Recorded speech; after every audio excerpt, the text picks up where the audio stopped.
5واں باب استاد و شاگرد کے آداب۔ طالب علم کے آداب۔ طالب علم کے آداب بے شمار ہیں، لیکن وہ سب 10 کے ضمن میں آ جاتے ہیں۔ پہلا ادب یہ ہے کہ وہ اپنے نفس کو بری عادات اور گندے اوصاف سے پاک و صاف کرے، اس لیے کہ علم دل کی عبادت، باطن کی اصلاح اور تقرب الہی کا نام ہے۔ نماز ظاہری اعضاء کا فریضہ ہے۔ اس فریضے کی ادائیگی اس وقت تک ممکن نہیں ہے جب تک ظاہری جسم حدث اور نجاست سے پاک نہ ہو۔ اس طرح علم بھی ایک عبادت ہے۔ یہ عبادت بھی اس وقت تک صحیح نہیں ہوتی جب تک باطن برائیوں سے پاک نہ ہو۔ پیغمبر اسلام حضرت محمد مصطفیٰ صلی اللہ علیہ وآلہ وسلم کا ارشاد ہے، بنی الاسلام علی النظافہ، دین کی بنیاد صفائی پر رکھی گئی ہے۔ صفائی محض ظاہر کی کافی نہیں ہے بلکہ باطن کی بھی ضروری ہے۔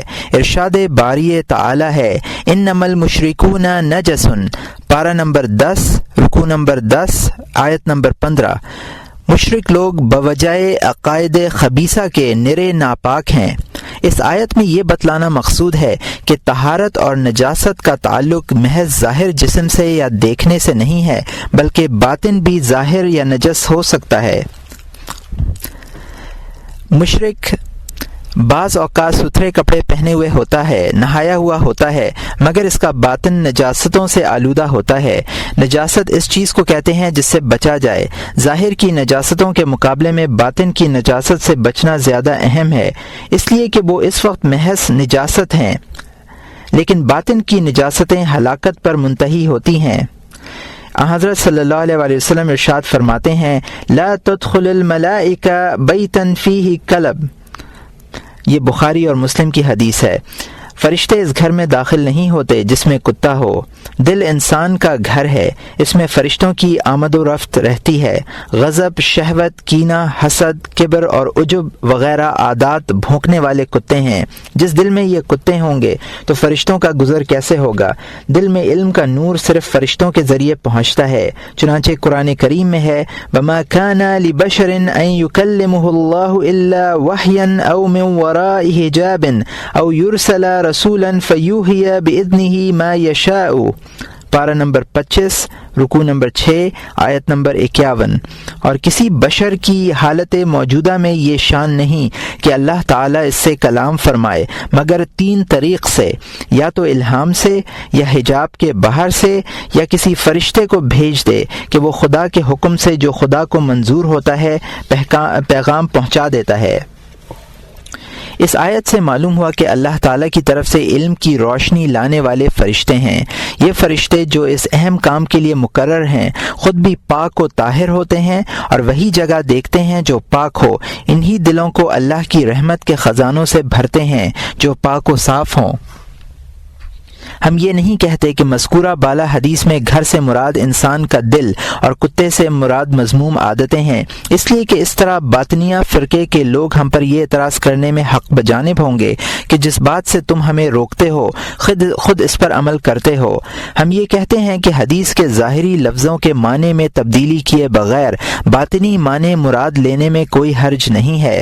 ظاہری الفاظ کے معنی واقعی غلط چیز ہے۔ ہم نے پہلے حدیث کے ظاہری الفاظ کے معنی بیان کیے، پھر یہ بتلایا کہ اس حدیث سے اس امر پر تنبیہ ہوتی ہے کہ انسان کا دل اس کا گھر ہے۔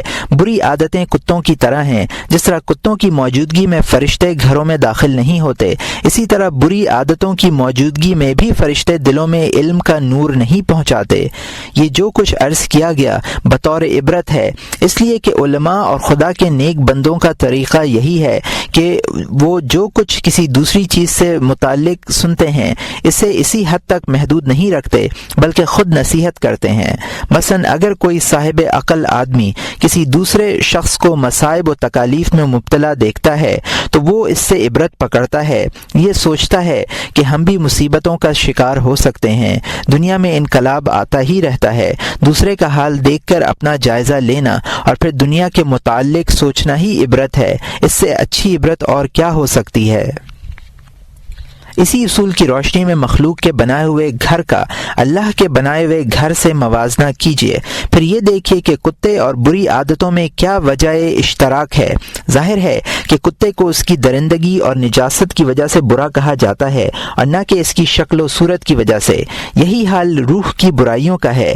یہ بات جان لیجیے کہ جو دل غضب، دنیا کی حرص اور دنیا کے لیے لڑنے جھگڑنے، لوگوں کی عزت آبرو پامال کرنے کے جذبات سے لبریز ہے، وہ دل ظاہر میں دل ہے لیکن حقیقت میں کتا ہے۔ نور عقل باطن کو دیکھتا ہے، ظاہر کا لحاظ نہیں کرتا۔ اس ناپائیدار دنیا میں صورتیں معنی پر غالب ہیں لیکن آخرت میں معانی غالب رہیں گے، اس لیے کہ ہر شخص کا حشر اس کی معنوی صورت پر ہوگا۔ مثلا جو شخص لوگوں کی اہانت کرتا ہو وہ اس کتے کی شکل میں اٹھایا جائے گا جو اپنے شکار پر جھپٹتا ہو، لوگوں کی دولت کا حریص ظالم بھیڑیے کی شکل میں، تکبر کرنے والا چیتے کی شکل میں، اور جاہ و منصب کا طالب شیر کی شکل میں اٹھایا جائے گا۔ اس سلسلے میں احادیث موجود ہے اور اہل بصیرت بھی اس حقیقت کے شاہد ہیں۔ جو کچھ عرض کیا گیا اس پر یہ اعتراض کیا جا سکتا ہے کہ بہت سے بدترین اخلاق کے حامل طلبہ علم حاصل کر رہے ہیں اور بظاہر کامیاب بھی ہیں۔ ہمارے نزدیک یہ ممکن نہیں کہ برے اخلاق کے حامل طالب علم کو وہ حقیقی علم حاصل ہو جائے جو راہ آخرت میں نفع پہنچا سکے یا جس سے ابدی سعادت حاصل ہو سکے، اس لیے کہ اس علم کی پہلی منزل یہی جاننا ہے کہ گناہ سم قاتل ہے، اس سے ہلاکت کے علاوہ اور کچھ نہیں ملتا۔ تم نے کسی ایسے شخص کو دیکھا ہے جو زہر کو مہلک جاننے کے باوجود کھا لے؟ اس طرح کے طلباء جو علم حاصل کرتے ہیں وہ محض رسمی علم ہوتا ہے جو کبھی زبان پر رہتا ہے اور کبھی دل میں بھی اس کا اعادہ و تکرار ہوتا ہے۔ علم حقیقی سے اس کا کوئی تعلق نہیں۔ حضرت ابن مسعود رضی اللہ تعالی عنہ فرماتے ہیں کہ علم کثرت روایت کا نام نہیں بلکہ یہ ایک نور ہے جو اللہ دلوں میں القاء کر دیتا ہے۔ بعض اکابر کا قول ہے کہ علم صرف خوف الہی کا نام ہے، اس لیے کہ اللہ تعالیٰ کا ارشاد ہے انما یخشی اللہ من عبادہ العلماء، اللہ سے اس کے بندوں میں سے صرف علماء ڈرتے ہیں۔ جن حضرات نے علم کو خوف الہی سے تعبیر کیا ہے انہوں نے علم کے اصل اور حقیقی نتیجے کی نشاندہی کی ہے۔ اس جملے کا بھی کچھ یہی مفہوم ہے۔ تعلمنا العلم لغیر اللہ فابى العلم ان يكون الا اللہ، ہم نے اللہ کے علاوہ کے لیے علم حاصل کیا لیکن علم نے اس سے انکار کر دیا کہ وہ اللہ کے علاوہ کسی کے لیے ہو۔ بعض محققین حضرات اس جملے کی تفسیر کرتے ہوئے فرماتے ہیں کہ ہمیں صرف ظاہری الفاظ و عبارت کا علم آیا، اس کی حقیقت ہم پر واضح نہیں ہوئی۔ یہ بھی صحیح ہے کہ بہت سے علماء محققین اور فقہائے دین فروع و اصول میں تفوق اور مہارت رکھنے کے باوجود مذموم عادتیں رکھتے ہیں، لیکن ہمیں یہ سمجھ لینا چاہیے کہ جس علم میں یہ لوگ مشغول ہیں وہ علم ہونے کی حیثیت سے مفید نہیں ہے۔ اس علم کا فائدہ اس صورت میں ہے جب اس کی طلب اللہ تعالیٰ کے لیے ہو اور حصول کا مقصد اللہ تعالیٰ کا قرب ہو۔ یہ بات ہم اختصار کے ساتھ بیان بھی کر چکے ہیں، ان قریب اس کی تفصیل بھی عرض کریں گے۔ دوسرا ادب یہ ہے کہ طالب دنیا کی مصروفیتیں کم کر دے، عزیز و اقارب اور وطن سے دور جا کر رہے، وہ اس لیے کہ یہ رشتے ناطے، یہ مصروفیتیں علم کی راہ میں رکاوٹ ہیں۔ کوئی بھی شخص اپنے سینے میں دو دل نہیں رکھتا، جب اس کا ذہن و فکر منتشر ہوگا، توجہ بٹے گی تو وہ حصول علم میں کوتاہی کرنے پر مجبور ہوگا۔ اس لیے کسی نے کہا ہے کہ علم اس وقت تک بھی تھوڑا حصہ نہیں دے گا جب تک اپنے آپ کو پوری طرح اس کے سپرد نہ کر دو، اور مکمل خود سپردگی کے باوجود بھی تھوڑا بہت علم حاصل ہوگا، اس پر بھی اطمینان نہیں کیا جا سکتا، معلوم نہیں نفع بخش ہو یا نقصان دہ۔ وہ ذہن جو مختلف کاموں میں منتشر رہتا ہے اس نالے کے مشابہ ہے جس کا پانی ادھر ادھر پھیل گیا ہو، کچھ پانی زمین میں جذب ہو جاتا ہے، کچھ ہوا میں اڑ جاتا ہے، اور جو کچھ باقی رہتا ہے اس سے کھیتی سیراب نہیں ہو سکتی۔ تیسرا ادب یہ ہے کہ طالب علم اپنے علم پر مغرور نہ ہو اور استاد پر حکومت نہ چلائے بلکہ سب کچھ اس کی رائے پر چھوڑ دے۔ جو نصیحت وہ کرے اسے اس طرح قبول کرے جس طرح مریض مشفق اور حاذق حکیم کی نصیحت سنتا ہے اور قبول کرتا ہے۔ طالب علم کو یہ بھی چاہیے کہ وہ استاد کے ساتھ تواضع اور انکساری سے پیش آئے، اجر و ثواب کے جذبے سے اس کی خدمت کرے۔ شعبی رحمۃ اللہ علیہ روایت کرتے ہیں کہ ایک مرتبہ حضرت زید ابن ثابت رضی اللہ تعالیٰ عنہ نے جنازے کی نماز پڑھائی اور نماز سے فراغت کے بعد لوگوں نے سواری کے لیے خچر پیش کیا۔ حضرت ابن عباس رضی اللہ تعالیٰ عنہ تشریف لائے اور خچر کی لگام ہاتھ میں لے کر چلنے لگے۔ حضرت زید ابن ثابت رضی اللہ تعالیٰ عنہ نے فرمایا، رسول اللہ صلی اللہ علیہ وسلم کے چچا زاد بھائی، آپ لگام چھوڑ دیں۔ ابن عباس رضی اللہ تعالیٰ عنہ نے فرمایا، ہمیں یہی حکم ہوا ہے کہ اپنے بڑوں کی اور علماء کی تعظیم کریں۔ زید ابن ثابت رضی اللہ تعالیٰ عنہ نے ابن عباس رضی اللہ تعالیٰ عنہ کے ہاتھ پر بوسہ دیا اور فرمایا کہ ہمیں بھی اہل بیت کے ساتھ اسی طرح معاملہ کرنے کا حکم ہوا ہے، اور یہ طبرانی اور حاکم کی حدیث ہے۔ حضرت صلی اللہ علیہ وسلم ارشاد فرماتے ہیں، لیس من اخلاق المؤمن التملق الا فی طلب العلم، اور یہ ابن عدی کی حدیث ہے۔ مومن کی عادت نہیں ہے کہ وہ طلب علم کے علاوہ کسی معاملے میں چاپلوسی کرے۔ علم کے سلسلے میں طلباء کے تکبر کی ایک صورت یہ بھی ہے کہ وہ صرف معروف و مشہور علماء سے استفادہ کریں، غیر معروف لوگوں کے سامنے زانوائے تلمس طے کرنے میں شرم محسوس کریں۔ یہ ایک احمقانہ فعل ہے، اس لیے کہ علم نجات اور سعادت اخروی کا ذریعہ ہے۔ اگر کسی شخص کو درندے کا خطرہ ہو اور وہ اس خطرے سے بعافیت نکلنا چاہتا ہو تو وہ یہ فرق نہیں کرے گا کہ درندے سے بچنے کی تدبیر بتلانے والا کوئی مشہور آدمی ہے یا گمنام ہے۔ ظاہر ہے کہ دنیاوی درندوں کے مقابلے میں دوزخ کے درندوں سے زیادہ خطرہ ہوگا، پھر ان درندوں سے بچنے کی تدبیریں بتلانے والوں میں فرق کیوں کیا جائے؟ حکمت مومن کا گمشدہ خزانہ ہے، جہاں سے ملے غنیمت سمجھے اور دل و جان سے حفاظت کرے۔ جس کے ذریعے حکمت پہنچے اس کا احسان مانے، خواہ وہ کوئی بھی ہو۔ ایک شعر ہے، العلم حرب للفت المتعالی کلسیل حرب المکان العالی۔ ترجمہ، علم کو مغرور نوجوان سے دشمنی ہے جیسے سیلاب کو بلندی پر واقع مکان سے عداوت ہے۔ علم بغیر تواضع کے حاصل نہیں ہوتا۔ علم حاصل کرنے کے لیے پوری طرح متوجہ ہونا اور کان لگا کر سننا بھی ضروری ہے۔ قرآن پاک میں ہے، ان فی ذلک لذکر لمن کان لہ قلب او القى السمع وهو شہید، پارہ نمبر 26، رکوع نمبر 17، آیت نمبر 37۔ اس میں اس شخص کے لیے بڑی عبرت ہے جس کے پاس فہیم دل ہو اور یا وہ متوجہ ہو کر کان لگا دیتا ہو۔ مذکورہ بالا آیت میں صاحب دل ہونے کا مطلب یہ ہے کہ علم کے فہم کی استعداد رکھتا ہو، پھر سمجھنے کی قدرت ہی کافی نہیں ہے بلکہ حضور دل کے ساتھ کان بھی لگائے تاکہ جو کچھ اس کے کانوں میں پڑے اس کو اچھی طرح سنے اور انکساری، شکر، خوشی اور منت کشی کے جذبات کے ساتھ قبول کرے۔ استاد کو شاگرد کے سامنے نرم زمین کی طرح رہنا چاہیے۔ نرم زمین پر چاہے جتنی بارش ہو تمام پانی جذب ہو جاتا ہے۔ اسی طرح طالب علم کو چاہیے کہ جو کچھ استاد بتلائے قبول کرے، تعلیم کا جو طریقہ وہ تجویز کرے اس پر عمل کرے، اپنی رائے کو ہرگز دخل نہ دے، کیونکہ مرشد اگر غلطی پر بھی ہوگا تو طالب کے حق کے مقابلے میں اس کی غلطی بھی مفید ہوگی، کیونکہ وہ تجربہ کار ہے۔ اسے ایسے بہت سے نقطوں کا علم ہے جو بظاہر حیرت انگیز ہیں مگر ان کی افادیت میں شبہ نہیں کیا جا سکتا، بلکہ مثلاً بہت سے گرم مزاج رکھنے والے مریضوں کو اتباع حضرات گرم دوائیں تجویز کرتے ہیں۔ حالانکہ یہ بات بہت عجیب محسوس ہوتی ہے، لیکن اس سلسلے میں یہ مصلحت پوشیدہ ہے کہ مزید گرم دواؤں سے اس کی حرارت قوی تر ہو جائے تاکہ وہ علاج کا تحمل کر سکے۔ اللہ تعالیٰ نے حضرت موسیٰ اور حضرت خضر علیہم السلام کے قصے میں اس حقیقت پر تنبیہ فرمائی ہے۔ جب حضرت موسیٰ علیہ السلام نے حضرت خضر علیہ السلام سے معیت کی درخواست کی تو حضرت خضر علیہ السلام نے فرمایا، انک لن تستطیع معی صبرا او کیف تصبر علی ما لم تحط به خبرا، پارہ نمبر 15، رکوع نمبر 21، آیت نمبر 67 اور 68۔ آپ سے میرے ساتھ رہ کر میرے افعال پر صبر نہ ہو سکے گا، اور ایسے امور پر آپ کیسے صبر کریں گے جو آپ کے احاطہ واقفیت سے باہر ہیں؟ پھر اس شرط پر ساتھ رکھنے کا وعدہ کر لیا کہ وہ خاموش رہیں گے جب تک میں خود کچھ نہ کہوں، اس وقت تک کوئی سوال نہیں کریں گے۔ چنانچہ فرمایا فَإِنِ اتَّبَعْتَنِي فَلَا تَسْأَلْنِي عَنْ شَيْءٍ حَتَّى أُحْدِثَ لَكَ مِنْهُ ذِكْرًا۔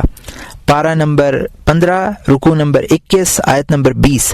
اگر آپ میرے ساتھ رہنا چاہتے ہیں تو مجھ سے کسی چیز کے متعلق کچھ مت پوچھنا جب تک میں اس کے متعلق خود ہی ذکر نہ کروں۔ مگر حضرت موسیٰ علیہ السلام سے صبر نہ ہو سکا، وہ بار بار انہیں ٹوکتے رہے، یہی چیز ان دونوں میں جدائی کا باعث قرار پائی۔ خلاصہ کلام یہ ہے کہ جو شاگرد استاد کے سامنے اپنا اختیار یا اپنی رائے برقرار رکھے گا وہ اپنے مقاصد میں کامیاب نہ ہو سکے گا۔ اب اگر یہ کہا جائے کہ مندرجہ ذیل آیت سے سوال کرنے کی اجازت معلوم ہوتی ہے اور آپ اس سے منع کر رہے ہیں، فَاسْأَلُوا أَهْلَ الذِّكْرِ إِن كُنتُمْ لَا تَعْلَمُونَ، پارہ نمبر 17 رکوع نمبر 1 آیت نمبر 7۔ سو اے منکر، اگر تم کو یہ بات معلوم نہ ہو تو اہل کتاب سے دریافت کر لو یا اہل ذکر سے دریافت کر لو۔ اس کا جواب یہ ہے کہ سوال ممنوع نہیں ہے، لیکن جن چیزوں کے پوچھنے کی اجازت استاد دے وہی معلوم کرو۔ اس طرح کے سوالات کرنا مناسب نہیں جو تمہارے ذہنی معیار سے مطابقت نہ رکھتے ہوں۔ یہی وجہ ہے کہ حضرت خضر علیہ السلام نے حضرت موسیٰ علیہ السلام کو سوال کرنے سے منع کر دیا تھا۔ وقت سے پہلے ہی پوچھ بیٹھنا بھی مناسب نہیں ہے، اس لیے کہ استاد تمہاری ضروریات سے خوب واقف ہے۔ وہ یہ بھی جانتا ہے کہ تمہیں کون سی بات کس وقت بتلانی چاہیے۔ جب تک بتلانے کا وقت نہیں آتا اس وقت تک پوچھنے کا وقت بھی نہیں آتا۔ حضرت علی کرم اللہ وجہہ فرماتے ہیں عالم کا حق یہ ہے کہ اس سے زیادہ سوالات مت کرو، جواب میں اسے تانے مت دو، جب وہ تھک جائے تو اصرار نہ کرو، جب وہ اٹھے تو اس کا دامن مت پکڑو، اس کا راز ظاہر مت کرو، اس کی مجلس میں کسی کی غیبت نہ کرو، نہ اس کی لغزش تلاش کرو۔ اگر وہ لغزش کرے تو اس کا عذر قبول کرو۔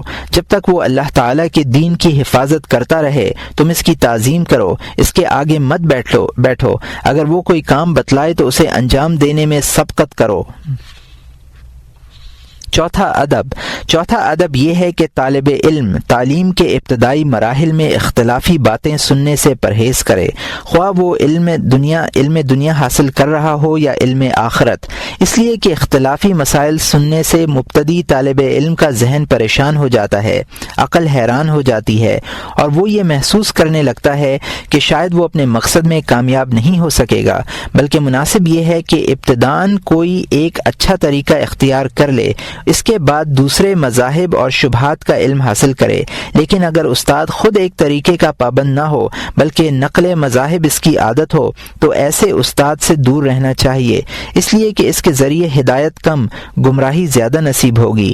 بھلا نابینا کسی نابینا کی رہنمائی کر سکتا ہے؟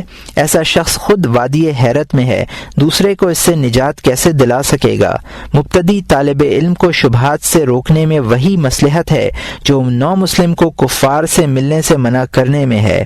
منتہی طالب علم اس طرح کے اختلافات کا علم حاصل کر سکتا ہے جس طرح قوی الایمان مسلمان کافروں کے پاس آمد و رفت جاری رکھ سکتا ہے۔ اصل میں ہر کام کے لیے ہر آدمی موضوع نہیں ہوتا، چنانچہ کافروں پر حملہ کرنے کے لیے نامردوں اور بزدلوں سے نہیں کہا جاتا بلکہ بہادر لوگوں کو اس کام کے لیے بلایا جاتا ہے۔ یہ بنیادی اصول جن ضعیف الاعتقاد لوگوں نے نظر انداز کیے وہ یہ سمجھ بیٹھے کہ قوی لوگوں کو جو مساحلات منقول ہیں ان میں اتباع جائز ہے، حالانکہ وہ یہ نہیں سمجھے کہ کمزوروں کے فرائض الگ ہیں اور طاقتور لوگوں کے الگ۔ چنانچہ ایک بزرگ فرمایا کرتے تھے کہ جس شخص نے مجھے ابتدا میں دیکھا صدیق ہو گیا اور جس نے انتہا میں دیکھا وہ زندیق ہو گیا، اس لیے کہ آخر میں اعمال کا تعلق باطن سے ہو جاتا ہے، ظاہر ظاہری اعضاء محض فرائض ادا کرتے ہیں، دیکھنے والے سمجھتے ہیں کہ یہ سب کچھ سستی اور کاہلی کی وجہ سے ہو رہا ہے، حالانکہ یہاں تو عین عادت، عین حالت حضوری میں قلب کی نگرانی کی جا رہی ہے۔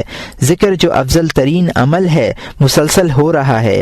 ضعیف آدمی قوی کا ظاہر حال دیکھ کر یہ سمجھ بیٹھتا ہے کہ یہ لغزش ہے اور خود بھی وہی عمل کرتا ہے۔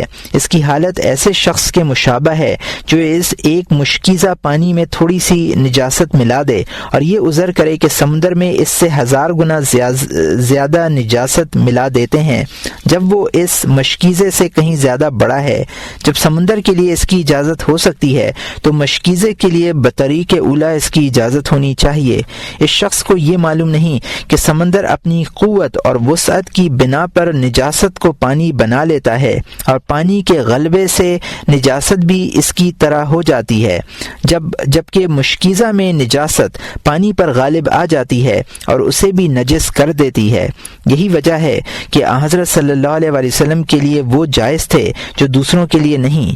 مثلا آپ صلی اللہ علیہ وسلم کی 9 بیویاں تھیں، جیسا کہ بخاری و مسلم میں حضرت ابن عباس رضی اللہ تعالیٰ عنہ کی روایت سے ثابت ہوتا ہے، اس لیے کہ آپ میں اتنی قوت تھی کہ عورتوں میں عدل فرماتے تھے، چاہے ان کی تعداد زیادہ کیوں نہ ہو، جبکہ دوسرے لوگ 2-4 بیویوں میں انصاف نہیں کر سکتے، بلکہ ان عورتوں کا ضرر انہیں لاحق ہوگا اور وہ اپنی بیویوں کی رضا جوئی میں خدا کی نافرمانی کرنے پر مجبور ہوں گے۔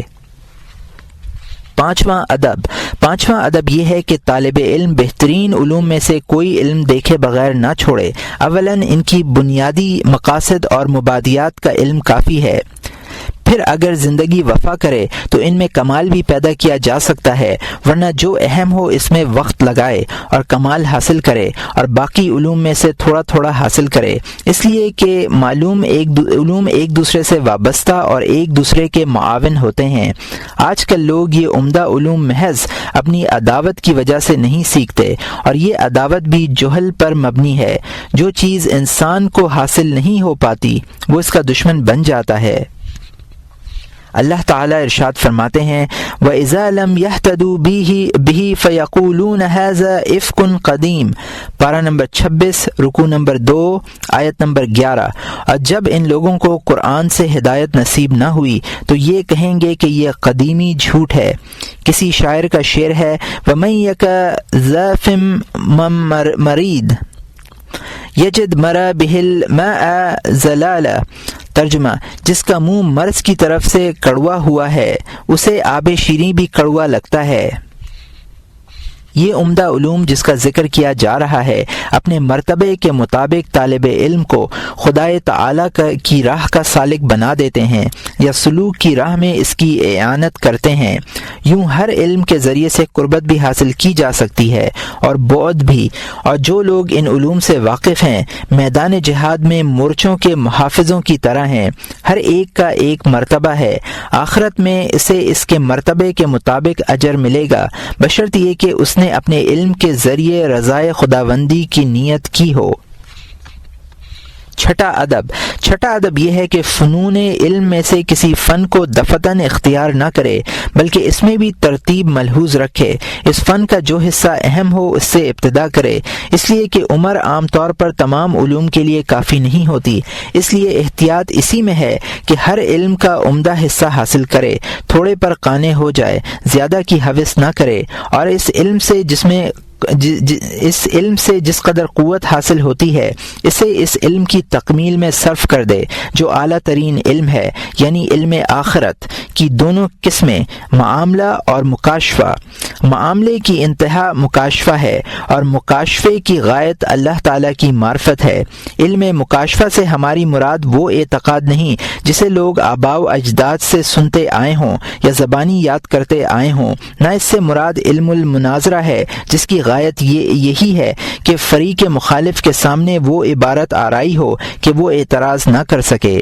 علم مکاشفہ سے وہ یقین مراد لیتے ہیں جو ایک نور کا رد عمل ہے۔ یہ نور اللہ تعالیٰ اپنے بندوں کے دلوں میں القاء کرتا ہے جو اپنے باطن کو مجاہدوں اور ریاضتوں کے ذریعے خباثتوں سے پاک کر لیتے ہیں، یہاں تک کہ وہ ایمان کی اس منزل تک پہنچ جاتے ہیں جس کی شہادت حضرت صلی اللہ علیہ وسلم نے حضرت ابو بکر رضی اللہ تعالیٰ عنہ کے لیے دی تھی۔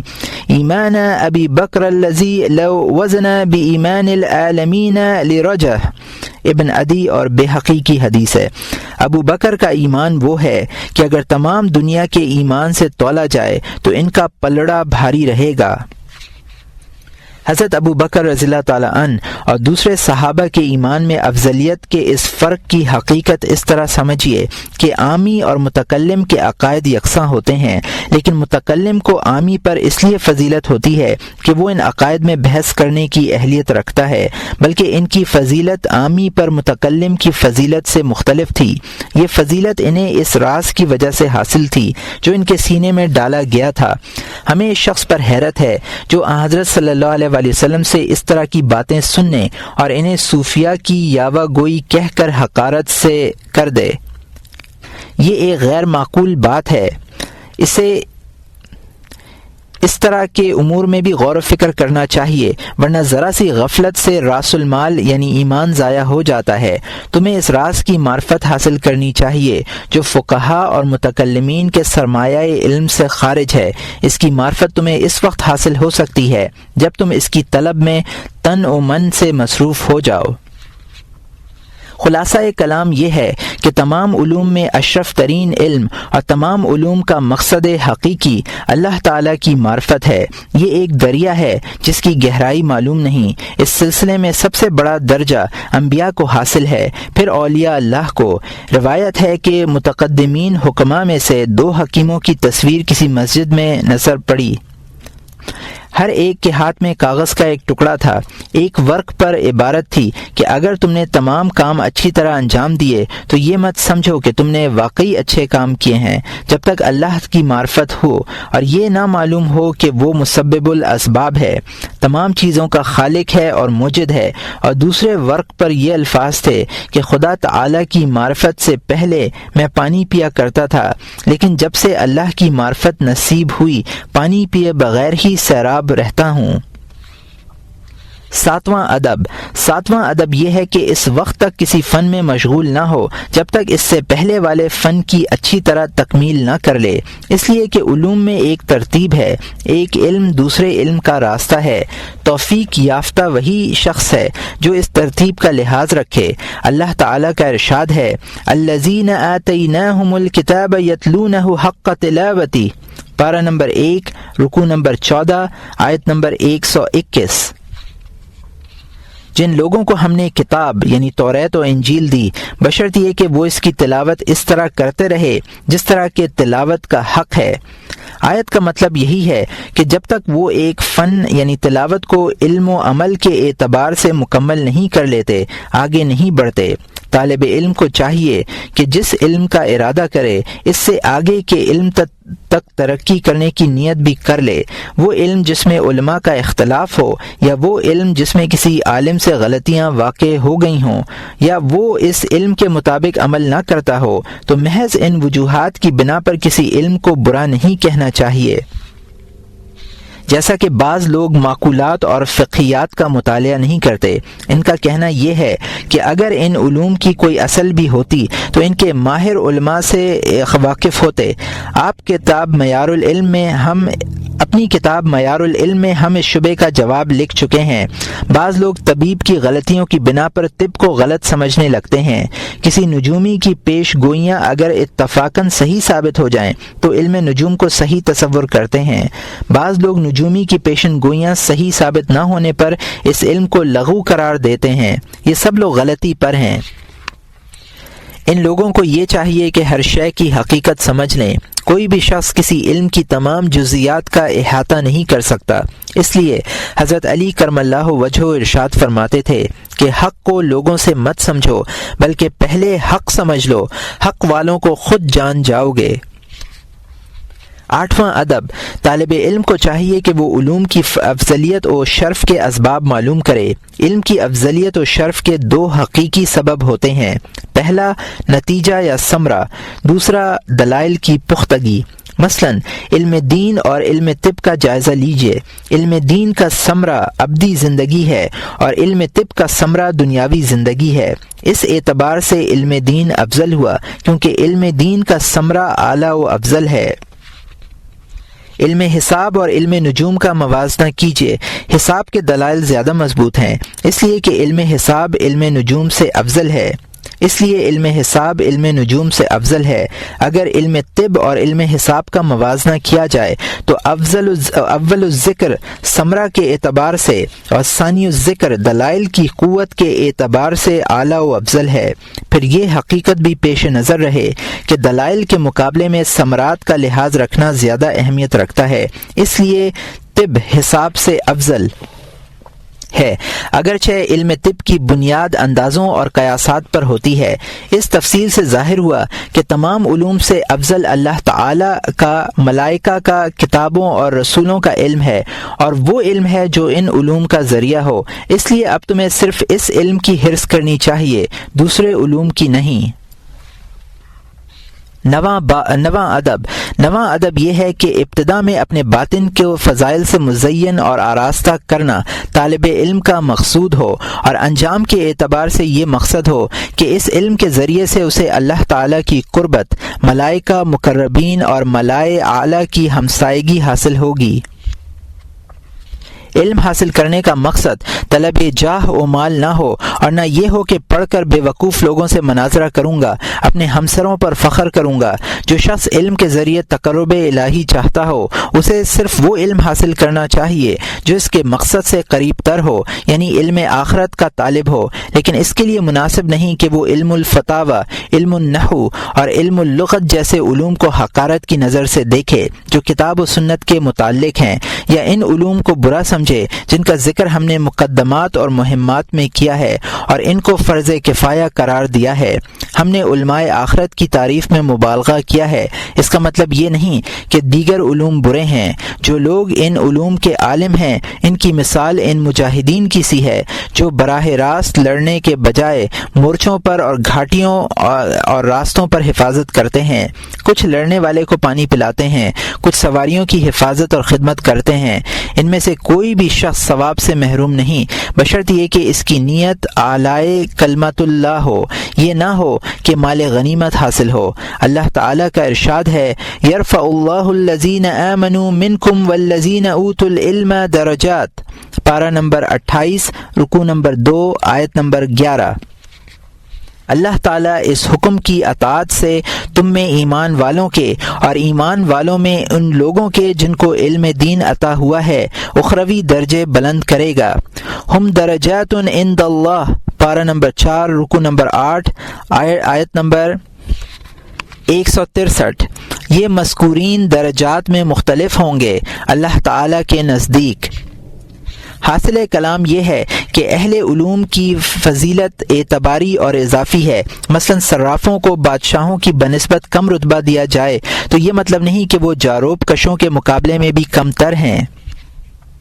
یہ خیال کرنا صحیح نہیں ہے کہ جو علم اعلیٰ مرتبے کا حامل نہیں وہ کسی بھی درجے میں نہیں، بلکہ یوں سمجھنا چاہیے کہ سب سے اعلیٰ مرتبہ انبیاء علیہم السلام کا ہے، پھر علماء کا جنہیں علم میں رسوخ حاصل ہو، پھر نیک بندوں کا۔ ان کے مختلف درجات کے مطابق جو ذرہ برابر بھی بدی یا نیکی کرے گا اس کا بدلہ ملے گا۔ اسی طرح جو شخص بھی علم سے اللہ کی رضا کا ارادہ کرے گا، خواہ کوئی بھی علم ہو، وہ علم سے نفع دے گا اور اس کا رتبہ بڑھائے گا۔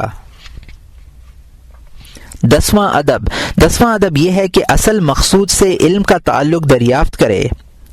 جو علم جس قدر اصل مقصود ہو اسے بعید پر اسی قدر ترجیح ملنی چاہیے۔ جو علم اہم ہو اسے اختیار کرنا چاہیے۔ اہم ہونے کے معنی یہ ہیں کہ وہ علم تمہیں فکر میں مبتلا کرے۔ ظاہر ہے کہ فکر میں مبتلا کرنے والی چیز دنیا و آخرت میں تمہاری حالت ہے، اور چونکہ یہ ممکن نہیں کہ دنیا کے مزے اور آخرت کی راحتیں ایک ساتھ مل سکیں، جیسا کہ قرآن کریم میں بھی یہ حقیقت ذکر کی گئی ہے، اور نور بصیرت سے بھی اس کا پتہ چلتا ہے۔ اس سے معلوم ہوا کہ زیادہ اہم وہی ہے جس کی بقا ابد الآباد تک ہے۔ اس صورت میں دنیا ایک منزل ہو گئی، جسم سواری اور اعمال مقصود کی طرف چلنے کا عمل، اور مقصود حقیقی صرف دیدار الہی ہے۔ تمام لذتیں اور راحتیں دیدار الہی میں مجتمع ہیں، گو اس دنیا میں اس کی قدر بہت کم لوگ جانتے ہیں۔ معلوم ہوا کہ زیادہ اہم اسی مقصد کا علم حاصل کرنا کرنا ہے۔ یہاں وہ دیدار الہی مراد ہے جس کے طالب انبیاء علیہم السلام تھے، نہ کہ وہ دیدار جو عوام میں متعارف ہے۔ علم کی اگر دیدار الہی کی طرف نسبت کی جائے تو اس کی 3 قسمیں ہوتی ہیں۔ ان تینوں قسموں کو ایک مثال کے ذریعے سمجھیے۔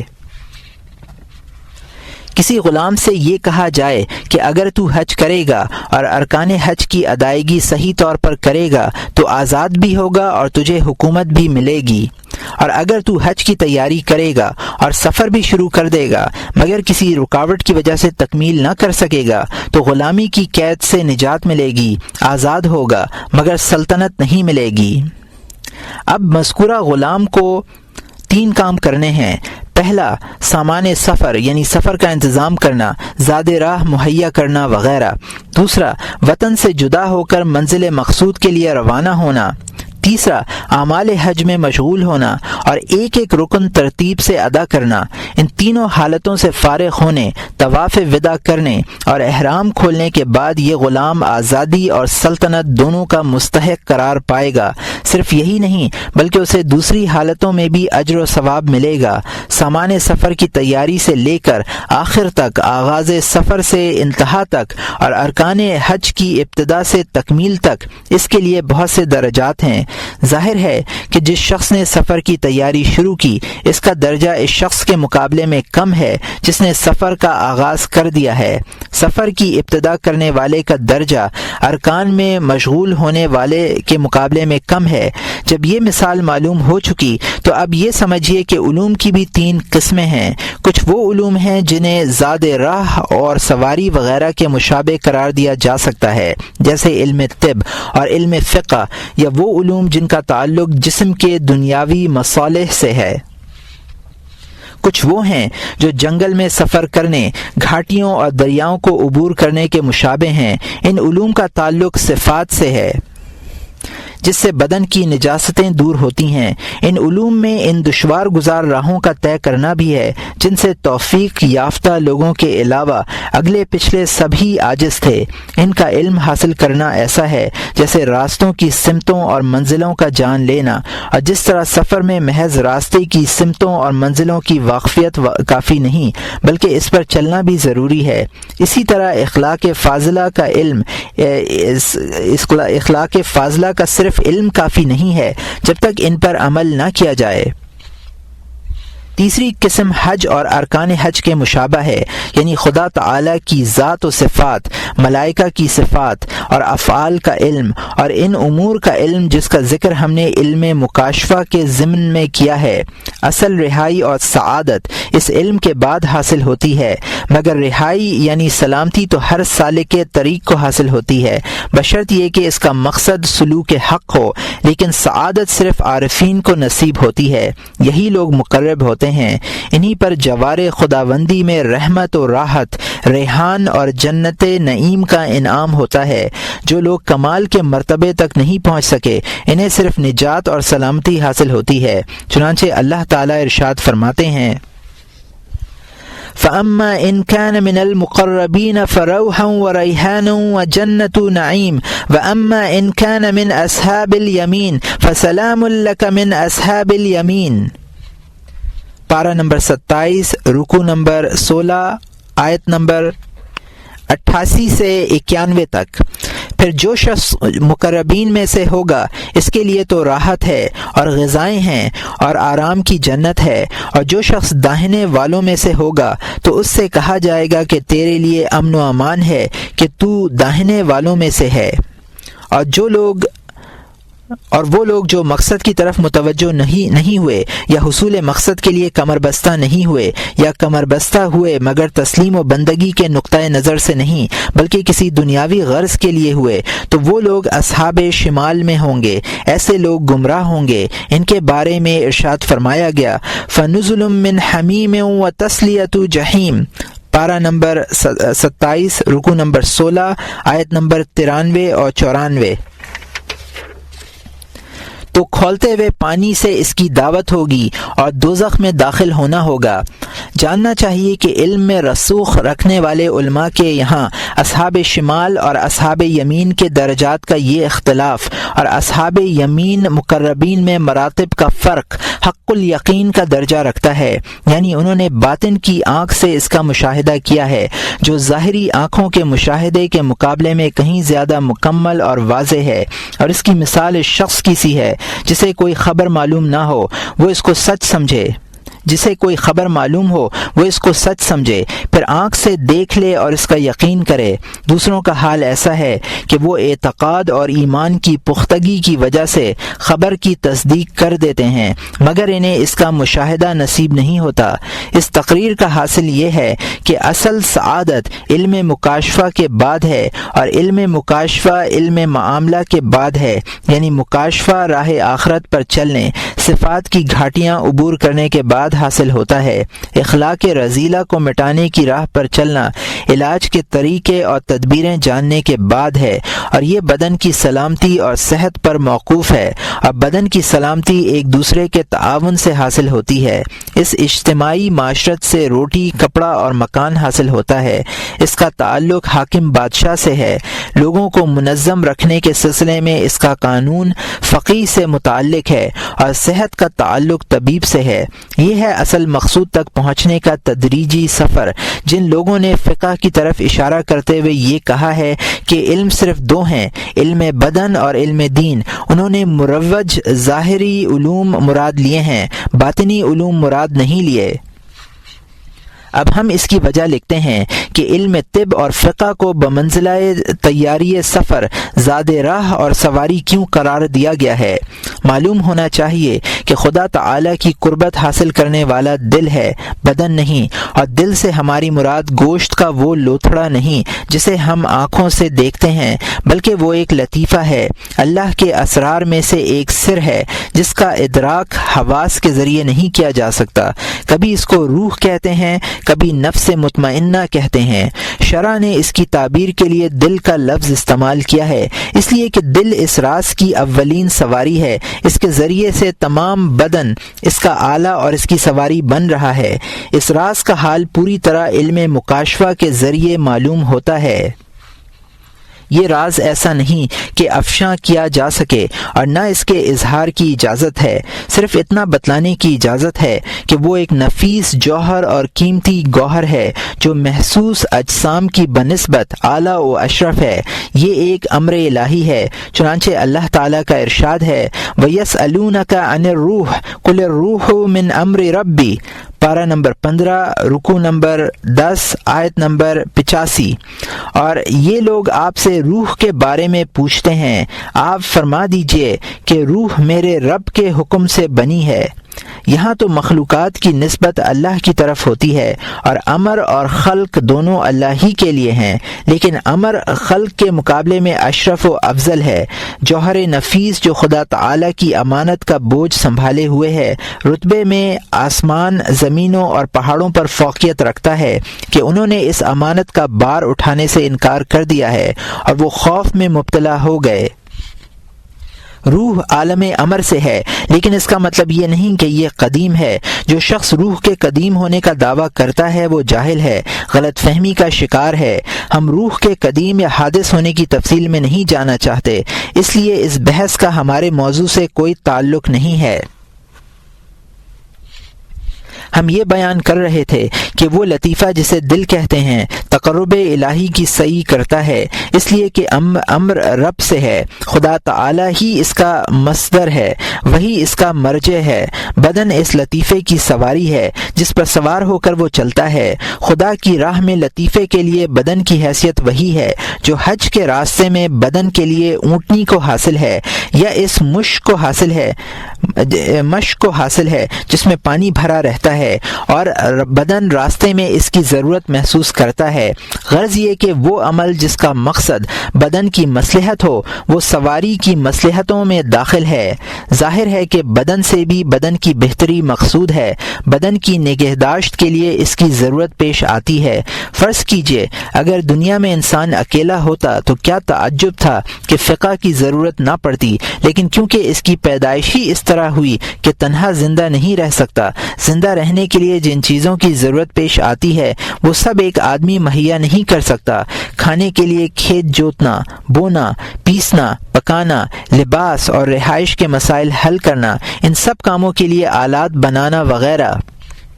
کیا ایک شخص یہ سب کچھ کر سکتا ہے؟ ہرگز نہیں۔ اس لیے وہ دوسروں سے ملا، ان سے مدد چاہیے۔ جب انسان آپس میں ملے، ان کی خواہش ابھری، شہوتوں کے ودائی نے کھینچا تانی کی، پھر جھگڑوں تک بات پہنچی، ان جھگڑوں سے لوگ برباد ہونے لگے۔ ہلاکت کا سبب یہی نزاع اور باہمی عداوت قرار پائی، جسے جسم کے اندر اگر خلطوں میں فساد پیدا ہو جائے تو جسم بھی فاسد ہو جاتا ہے۔ طب سے جسمانی خلطوں کے فساد کا سدباب کیا جاتا ہے اور سیاست و عدل سے ظاہر کے فساد کا تدارک کیا جاتا ہے۔ خواہشات میں اعتدال پیدا کیا جاتا ہے۔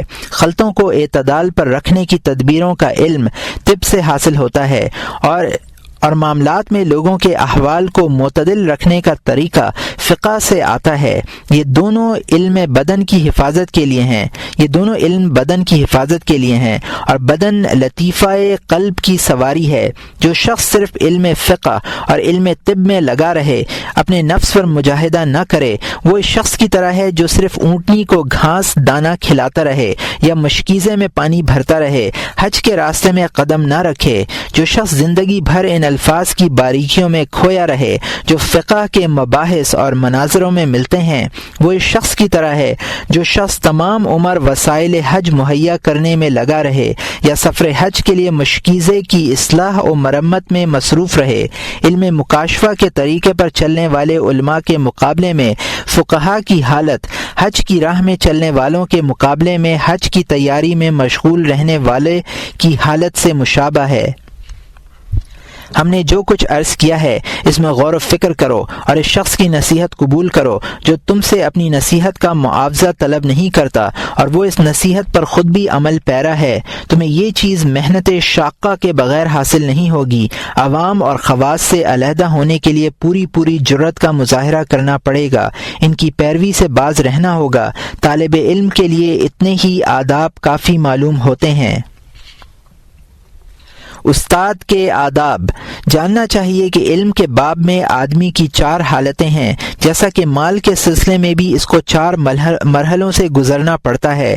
اولاً مال پیدا کرتا ہے، اس وقت وہ کمانے والا کہلاتا ہے۔ ثانیاً اپنی کمائی جمع کرتا ہے، اس وقت مالدار کہلاتا ہے۔ مالداری کی صورت میں اسے دوسرے سے مانگنے کی ضرورت نہیں رہتی۔ ثالثاً اس مال کو خود اپنی ذات پر خرچ کرتا ہے، اس وقت وہ اپنے مال سے خود نفع اٹھاتا ہے۔ رابعاً اس مال کو وہ دوسروں کو دیتا ہے، اس صورت میں سخی کہلاتا ہے۔ یہ چوتھی حالت پچھلی تینوں حالتوں سے اعلیٰ و افضل ہے۔ اسی طرح علم کے بھی 4 مراحل ہیں۔ ایک طلب علم کا زمانہ، دوسرا وہ دور جس میں حاصل شدہ علم پر اتنا عبور ہو جائے کہ سوال کی ضرورت ہی باقی نہ رہے، تیسرا وہ دور جس میں اپنے علم پر غور و فکر کرے اور فائدہ اٹھائے، اور چوتھا وہ دور کہ اپنے علم سے دوسرے لوگوں کو فائدہ پہنچائے۔ یہ حالت سب حالتوں سے افضل ہے، اس لیے کہ جو شخص علم حاصل کرے، عمل کرے اور لوگوں کو سکھلائے، آسمان و زمین کے ملکوت میں عظیم کہلاتا ہے۔ وہ آفتاب کی مانند ہے جو خود بھی روشن ہے اور دوسروں کو بھی روشنی دیتا ہے، یا مشک کی طرح ہے جو خود بھی معطر ہے اور دوسروں کو بھی خوشبو دیتا ہے۔ جو شخص دوسروں کو اپنے علم سے فائدہ پہنچاتا ہے اور خود عمل کرتا ہے، اس کا حال سان کے مشابہ ہے جو لوہے کو تیز کر دیتا ہے مگر خود تیز نہیں ہوتا، یا سوئی کی طرح ہے کہ خود ننگی رہتی ہے اور دوسروں کے لیے لباس تیار کرتی ہے، یا چراغ کی بتی کے مانند ہے جو دوسروں کو روشنی دیتی ہے لیکن خود آگ میں جلتی ہے۔ کسی شاعر کا شعر ہے، ما ہوا الا زبالة وقدت تزال الناس وهي تحترق۔ جب انسان تعلیم دینے میں مشغول ہو تو وہ یہ سمجھ لے کہ اس نے ایک اہم ذمہ داری اپنے سر لی ہے۔ اس کے کچھ آداب و قواعد ہیں جنہیں ہم ذیل میں ذکر کرتے ہیں۔ پہلا ادب یہ ہے کہ شاگردوں پر شفقت کرے اور ان کو اپنے بیٹوں کے برابر سمجھے، جیسا کہ حضرت صلی اللہ علیہ وسلم صحابہ سے فرمایا کرتے تھے، انما انا لکم مثل الولد لولد، ابو داؤد اور نسائی کی حدیث ہے، میں تمہارے حق میں ایسا ہوں جیسا باپ اپنے بیٹے کے حق میں۔ مطلب یہ ہے کہ استاد اپنے شاگردوں کو آخرت کے عذاب سے اس طرح بچائے جس طرح ماں باپ اپنے بچوں کو دنیا کی آگ سے بچاتے ہیں، اور آخرت کی آگ سے بچانا دنیا کی آگ سے بچانے سے زیادہ اہم ہے۔ اس لیے استاد کا حق ماں باپ کے حق سے بڑھ کر ہے، کیونکہ باپ اس کی زندگی اور اس کے فانی وجود کا سبب ہے، جبکہ استاد اس کی ابدی زندگی کا سبب ہے۔ اگر استاد نہ ہوتا تو اس چیز کی ہلاکت میں کیا شبہ تھا جو باپ سے حاصل ہوتی تھی۔ استاد ہی کی بدولت اخروی زندگی کی سعادت حاصل ہوتی ہے، مگر استاد سے ہماری مراد علوم آخرت کا سکھلانے والا یا دنیا کے علوم کو آخرت کی نیت سے بتلانے والا ہے، نہ کہ وہ شخص جو دنیاوی اغراض کے لیے تعلیم دیتا ہے۔ ایسا استاد خود تباہی کے راستے پر ہے اور دوسروں کو بھی تباہ کر دینا چاہتا ہے۔ ایسی تعلیم سے اللہ تعالیٰ پناہ دے۔ جس طرح ایک شخص کے تمام بیٹے آپس میں پیار و محبت سے رہتے ہیں اور مشکلات میں ایک دوسرے کی مدد کرتے ہیں، اسی طرح ایک استاد کے شاگردوں میں بھی دوستی اور یگانگت ہونی چاہیے۔ اگر ان کا مقصد حقیقی آخرت کی سعادت ہو تب تو اس یگانگت کا امکان ہے، لیکن اگر تعلیم برائے دنیا ہے تو اس میں باہمی محبت کے بجائے حسد اور بغض کی دیواریں حائل ہوتی ہیں۔ اس کی وجہ یہ ہے کہ علماء اور آخرت کے لوگ خدائے تعالی کی طرف سفر کر رہے ہیں، دنیاوی زندگی کے ماہ و سال ان کے راستے کی منزلیں ہیں۔ ہم دیکھتے ہیں کہ چند گھنٹوں کے دنیاوی سفر میں دو شخص ملتے ہیں تو کبھی ملاقات دوستی کے رشتوں میں تبدیل ہو جاتی ہے۔ پھر یہ کیسے ممکن ہے کہ جنت اعلیٰ کا سفر ہو اور اس راستے کے رفقائے سفر سے دوستی نہ ہو؟ اخروی سعادت میں تنگی نہیں کہ ایک حاصل کر لے اور دوسرا محروم رہ جائے، اس لیے آخرت کے لوگوں میں حسد نہیں ہوتا اور نہ ان میں جھگڑے ہوتے ہیں، جبکہ دنیاوی سعادتوں میں تنگی ہے۔ یہی وجہ ہے کہ ان سعادتوں کے حصول کے لیے جھگڑے ناگزیر ہیں۔ جو لوگ علوم کے ذریعے حب جاہ اور طلب مال کی خواہش میں مبتلا ہیں وہ اللہ تعالیٰ کے اس فرمان کا مصداق نہیں ہیں۔ انما المؤمنون الاخوہ، پارہ نمبر 26، رکوع نمبر 13، آیت نمبر 10، مسلمان آپس میں بھائی بھائی ہیں، بلکہ اس آیت کے مضمون میں داخل ہیں الاخلاء یومئذ بعضهم عدو الا المتقین، پارہ نمبر 25، رکوع نمبر 12، آیت نمبر 67۔ جتنے دوست ہیں وہ سب اس دن ایک دوسرے کے دشمن ہوں گے مگر ڈرنے والے۔ دوسرا ادب یہ ہے کہ تعلیم کے سلسلے میں صاحب شریعت صلی اللہ علیہ وسلم کی اتباع کرے، یعنی علم سکھلانے پر اجرت نہ طلب کرے، کسی طرح کے بدلے کی خواہش رکھے، نہ شکر اور احسان شناسی کا خواہاں ہو، بلکہ اسے خود اپنے شاگردوں کا احسان مند ہونا چاہیے اور یہ تصور کرنا چاہیے کہ معلمی کا یہ منصب مجھے انہی لوگوں کے طفیل میں حاصل ہوا، انہوں نے اپنے دلوں کی تہذیب کی اور انہیں میرے حوالے کر دیا تاکہ میں ان میں علم کے پودے لگاؤں اور اس طرح خدا کا قرب حاصل کروں۔ جیسے کوئی شخص تمہیں اپنی زمین کھیتی کے لیے مستعار دے دے، ظاہر ہے کہ زمین والے کی بنسبت تمہارا فائدہ زیادہ ہے، لہٰذا جب شاگرد کے مقابلے میں استاد کو زیادہ فائدہ پہنچتا ہے تو پھر شاگرد پر احسان رکھنے کے کیا معنی ہیں؟ اگر شاگرد نہ ہوتا تو استاد کو یہ ثواب کہاں سے حاصل ہوتا؟ اسی لیے اللہ تعالیٰ کے علاوہ کسی سے بھی ثواب اور بدلہ نہ مانگنا چاہیے۔ قرآن کریم میں ہے قُل لَا أَسْأَلُكُمْ عَلَيْهِ أَجْرًا، پارہ نمبر 7، رکوع نمبر 16، آیت نمبر 9۔ آپ کہہ دیجئے کہ میں تم سے اس کام پر اجرت طلب نہیں کرتا۔ اس عظیم کام پر اجرت نہ طلب کرنے کی ایک وجہ یہ ہے کہ مال اور دنیا کی چیزیں بدن کی خادم ہیں اور بدن نفس کی سواری ہے، علم مخدوم ہے لیکن نفس کی فضیلت علم سے ہے۔ جو شخص علم کے عوض مال کا خواہاں ہے، اس کی مثال ایسی ہے کہ کسی شخص کہ جوتے میں نجاست لگ جائے اور وہ اسے صاف کرنے کے لیے اپنے منہ سے رگڑ لے، اس صورت میں مخدوم کو خادم کر دیا گیا اور خادم کو مخدوم۔ وہ عالم جو علم پر اجرت طلب کرتا ہو قیامت کے دن مجرمین کے ساتھ ہوگا اور اپنے رب کے سامنے شرمندگی کے احساس سے سر جھکائے کھڑا ہوگا۔ حاصل کلام یہ ہے کہ استاد کی تمام تر فضیلتوں کا سبب اس کا شاگرد ہے۔ اب ذرا آج کل فقہا و متکلمین کا جائزہ لیجئے۔ اولاً تو وہ ان علوم کی تحصیل کے لیے مال و دولت خرچ کرتے ہیں، پھر سلاطین کی خدمت میں جاگیریں لینے کے لیے حاضری دیتے ہیں، رسوائیاں اور ذلتیں برداشت کرتے ہیں۔ اگر یہ لوگ ایسا نہ کریں تو انہیں کوئی نہ پوچھے، نہ ان کے پاس کوئی آئے۔ اس پر ترہ یہ ہے کہ استاد اپنے شاگرد سے ہر آڑے وقت میں کام آنے کی توقع رکھتا ہے اور یہ خواہش رکھتا ہے کہ مشکلات میں اس کی مدد کرے، اس کے دوستوں کا دوست اور دشمنوں کا دشمن ہو، اس کی دنیاوی ضرورتیں پوری کرے اور ہر ضرورت کے وقت دست بستہ حاضر رہے۔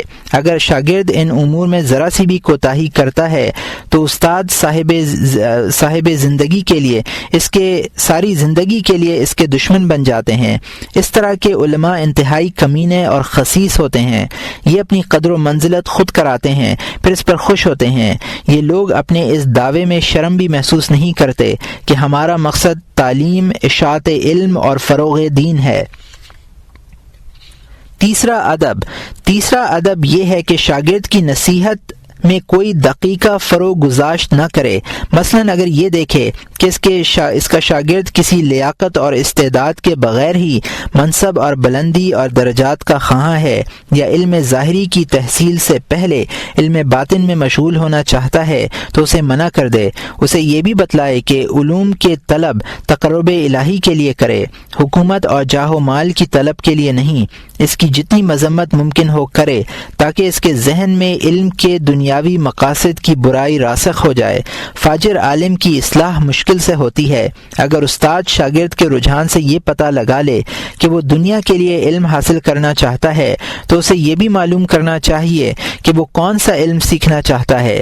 اگر وہ فقہ، کلام، فتاوی اور مسائل میں مناظرانہ بحثوں کا علم حاصل کرنا چاہتا ہے تو اسے روک دے اور یہ بتلا دے کہ اس علم کا تعلق علوم آخرت سے نہیں ہے اور نہ ان علوم سے ہے جن کے متعلق کسی بزرگ کا یہ مقولہ مشہور ہے کہ ہم نے علم کو غیر اللہ کے لیے سیکھا مگر علم نے خدا کے علاوہ کسی اور کے لیے ہونے سے انکار کر دیا۔ یہ تفسیر و حدیث کا علم ہے، آخرت کا علم ہے جس میں علماء سلف مشغول رہتے تھے۔ اخلاق نفس کی معرفت اور نفس کی اصلاح کی تدبیر کا علم بھی ان علوم میں سے ہے جنہیں سیکھنا چاہیے۔ اگر طالب علم ان علوم کو سیکھنے پر راضی ہو جائے لیکن اس کا مقصد آخرت کے بجائے دنیا ہو تو استاد کو مزاحم ہونے کی ضرورت نہیں بلکہ اسے سیکھنے دے، اس لیے کہ طالب علم واعظ کے لیے اور لوگوں میں مقبول ہونے کی خاطر ان علوم میں کافی استعداد بہم پہنچانے کی کوشش کرتا ہے۔ بعض اوقات تحصیل علم کے دوران حقیقت سے واقف ہو جاتا ہے اور کبھی اس کے بعد، اس لیے کہ ان میں وہ علوم بھی ہیں جو انسان کے دل میں آخرت کا خوف پیدا کر دیں، دنیا کو نگاہوں سے گرا دیں اور آخرت کی عظمت قائم کر دیں۔ اس طالب علم سے یہ توقع رہتی ہے کہ بالآخر وہ راہ راست پر آ جائے گا اور جن امور کی نصیحت دوسروں کو کرتا ہے خود بھی ان پر عمل کرے گا۔ لوگوں میں مقبول ہونے کی خواہش اور جاہ و منصب کے حصول کے لیے علم کا حاصل کرنا ایسا ہی ہے جیسے شکاری پرندوں کا شکار کرنے کے لیے جال کے چاروں طرف دانہ بکھیر دیتے ہیں۔ یہ دراصل اللہ تعالیٰ کی بڑی حکمتوں میں سے ایک ہے کہ اس نے شہوت پیدا فرمائی تاکہ اس کے ذریعے مخلوق کی نسل کا تسلسل برقرار رہے، جاہ و مال کی محبت بھی پیدا کی تاکہ اس کے ذریعے علوم باقی رہ سکیں، مگر ایسا صرف علوم مذکورہ یعنی تفسیر، حدیث، علم آخرت، علم و اخلاق وغیرہ میں ہو سکتا ہے۔ جہاں تک مسائل و فتاوی میں خلافیات کے علم یا کلام میں مناظرانہ بحثوں کے علم کا تعلق ہے، انہیں سیکھنے کی اجازت ہرگز نہیں دینی چاہیے۔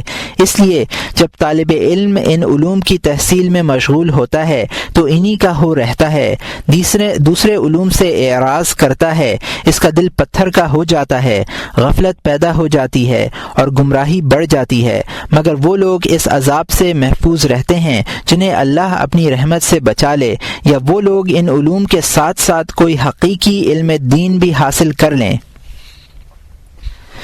جو کچھ عرض کیا گیا اس کا تعلق تجربے اور مشاہدے سے ہے، اس کے لیے کوئی دلیل نہیں دی جا سکتی۔ دیکھو اور عبرت حاصل کرو۔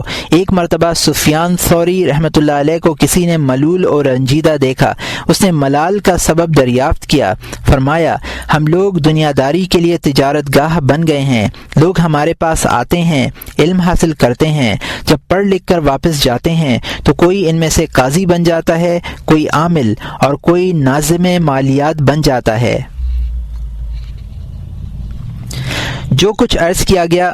چوتھا ادب جو فن تعلیم کے سلسلے میں بہت زیادہ اہمیت رکھتا ہے کہ شاگرد کو برے اخلاق سے اشارتاً اور پیار سے منع کر دے، اس میں کبھی کوتاہی نہ ہو، لیکن صریح الفاظ میں یا ڈانٹ ڈپٹ کر کبھی کچھ نہ کہے، اس لیے کہ صرف لفظوں میں کہنے سے اس کا حجاب دور ہو جاتا ہے، استاد کے خلاف کرنے کی جرت پیدا ہو جاتی ہے، بلکہ خواہش ہوتی ہے۔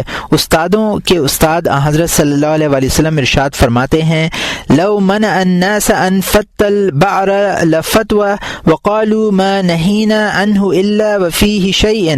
یہ ابن شاہین کی حدیث ہے۔ اگر لوگوں کو مینگنیاں توڑنے سے روک دیا جائے تو وہ ضرور توڑیں گے اور کہیں گے ہمیں منع کیا گیا ہے تو یقیناً اس میں کوئی بات ہے۔ اس حقیقت پر حضرت آدم و حوا علیہم السلام کا قصہ بھی دلالت کرتا ہے کہ انہیں ایک درخت کے پاس جانے سے روک دیا گیا تھا۔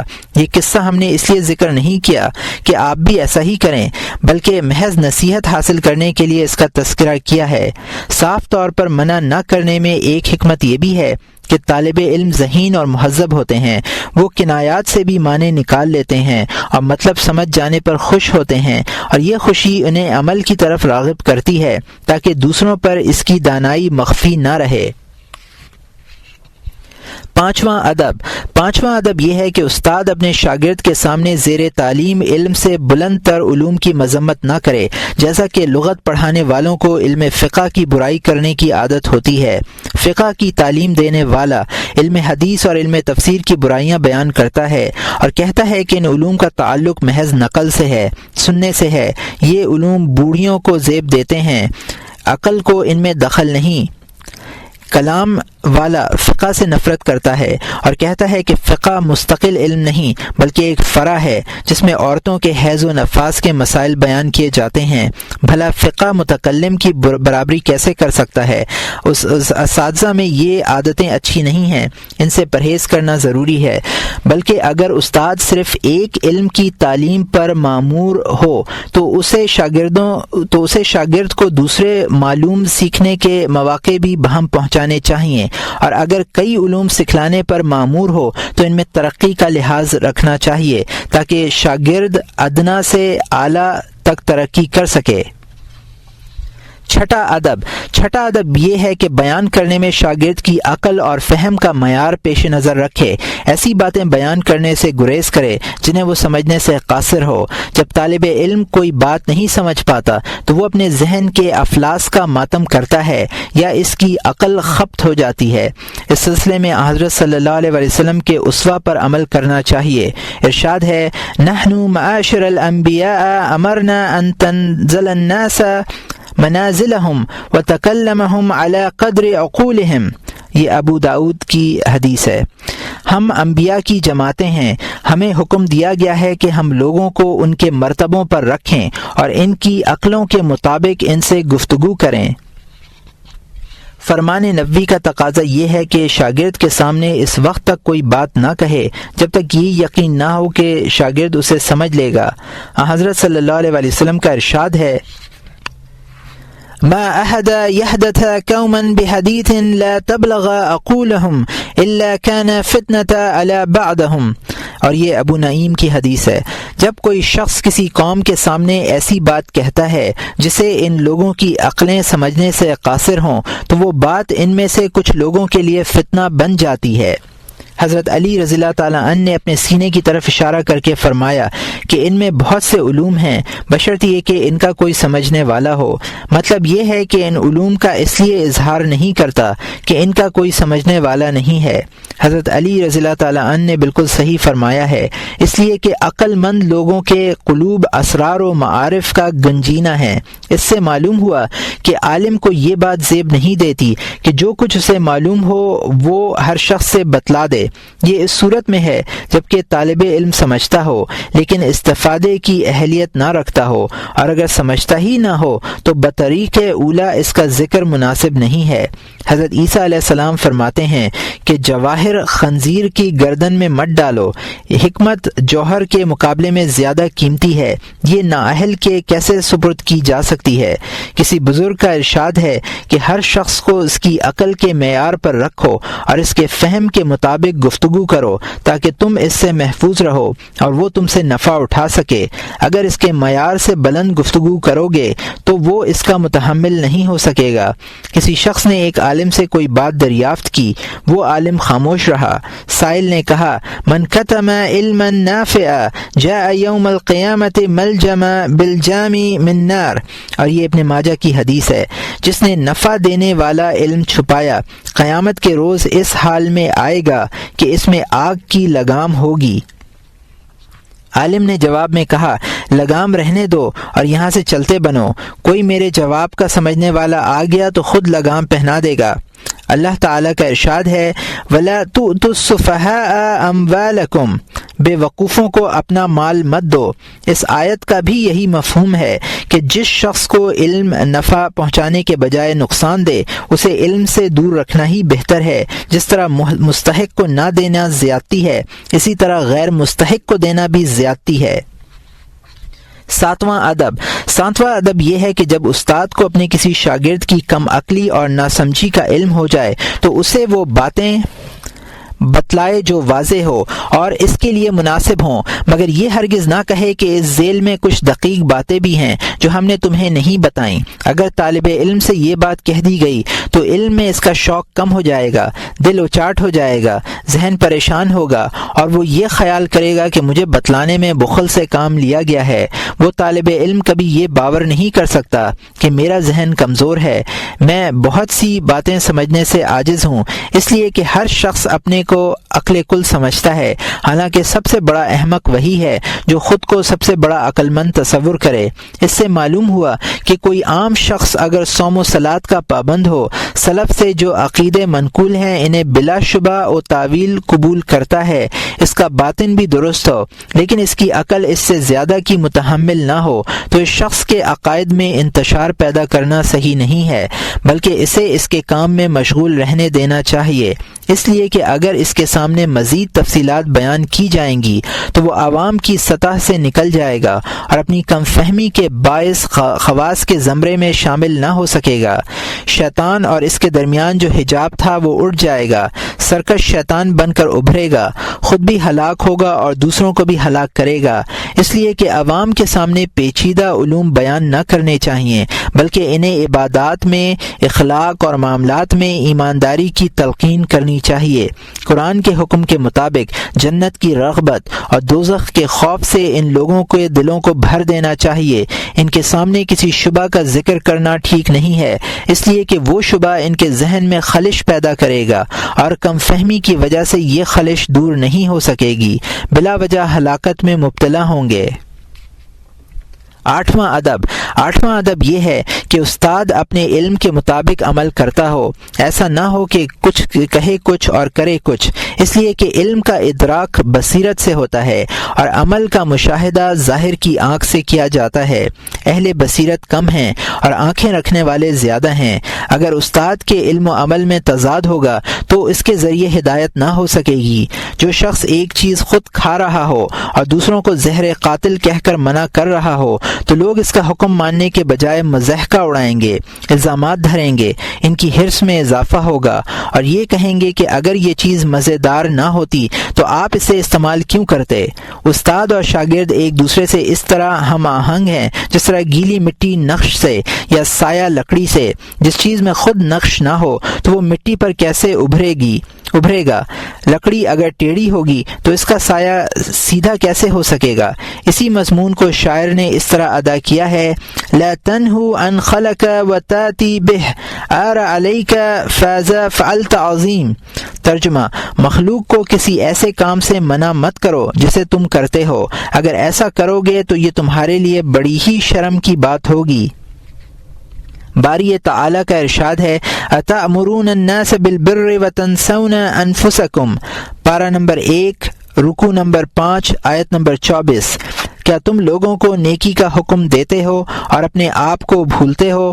یہی وجہ ہے کہ جاہل کی بنسبت عالم پر گناہوں کا وبال زیادہ ہوتا ہے، اس لیے کہ عالم کے مبتلا ہونے کی وجہ سے بہت سے لوگ اس کی تقلید کرتے ہیں اور مبتلا ہو جاتے ہیں۔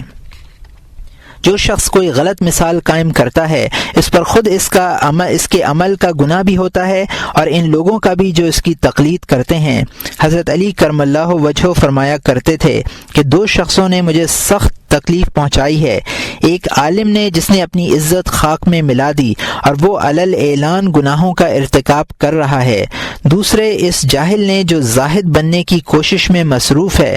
جاہل اپنی جھوٹی بزرگی سے لوگوں کو فریب دیتا ہے اور عالم اپنے گناہوں سے لوگوں کو مغالطے میں مبتلا کرتا ہے۔